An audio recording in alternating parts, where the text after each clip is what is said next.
So is the Tea Party the new boogeyman?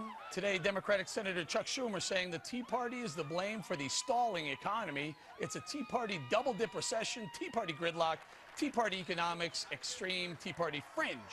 My next guest says the Tea Party is not to blame. GOP Senator Mike Lee joins me now. Thank you for joining us, Senator. I'm hearing a lot of this. I'm seeing the Wall Street protests. I'm hearing the left saying, you know, the protesters, they're well-intentioned. It's like their version of the Tea Party. Tell us, are the Wall Street protesters the left, far left wing of or equivalent of the Tea Party? You know, it's hard for me to speak with credibility on that point. I haven't attended any of their rallies, but I've attended countless Tea Party gatherings, and what I can tell you is they're about one thing, which is the federal government's gotten too big and too expensive. That's all it is.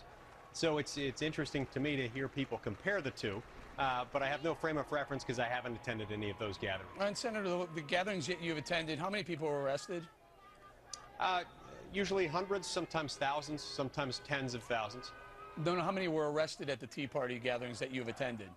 Not one, to my knowledge, ever. So, nor mine. So the Tea Party. Now, meanwhile, there have been several hundred arrested in New York. There was 100 arrested yesterday, I believe, in Boston. Yet Nancy Pelosi calls she at one point said, "God bless the Wall Street protesters." What do you think when you hear the House Minority Leader say that about the protesters? Well, look, she's got the right to express whatever she wants to express. And maybe there is some kind of message here in among these Wall Street protesters that I'm not hearing.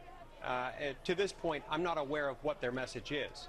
The Tea Party, by comparison, has a very distinct message, which is federal government's too big and it's too expensive because Congress has been trying to do too many things. Okay, and let's talk a little bit about the Tea Party.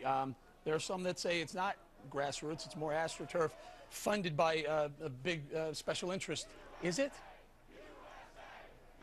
No, absolutely not. I mean, look, we're talking about tens of millions of Americans who have simultaneously come to the same conclusion that there's a problem. And I've never met any Tea Party groups. I've never certainly met any Tea Party grassroots activists who are receiving corporate funding. So I really don't understand that charge. It doesn't make any sense. It doesn't hold water. All right, Congressman, I'm sorry, Senator, we got word that Mr. Obama now may be looking to go around Congress and get portions of his jobs bill, which failed the Senate yesterday, get portions of that enacted. What do you say to the president when he goes around your vote?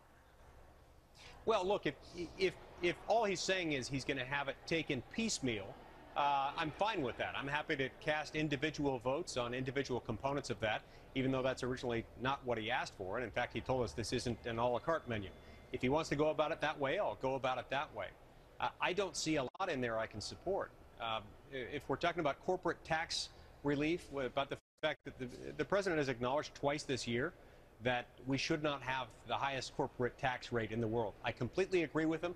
If he wants to go and do something like that, he'll have my support. But sir, I'm not sure that's what he said. I think the sound that I heard and watched this speech, what I heard was him saying we were going to get this done with or without congressional approval. If that's what he means, I have a real problem with that. My copy of Article 1, Section 1, Clause 1 of the Constitution says that the legislative power of the United States shall be vested in Congress, which shall consist of a Senate and a House of Representatives. He can't just make the law on his own, much as he might like to assume otherwise. So if, in fact, that's what he's saying, I find that very disturbing. All right, so where does it go from here? The $447 billion plan that was voted down, now apparently, tell us, does it go to the House? Does it get broken into pieces in the House and then come back to the Senate? What's the process?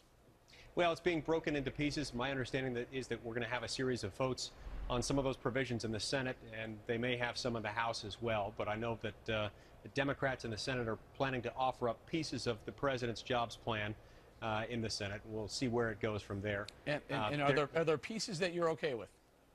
Well, there are pieces that in some ways I might be okay with.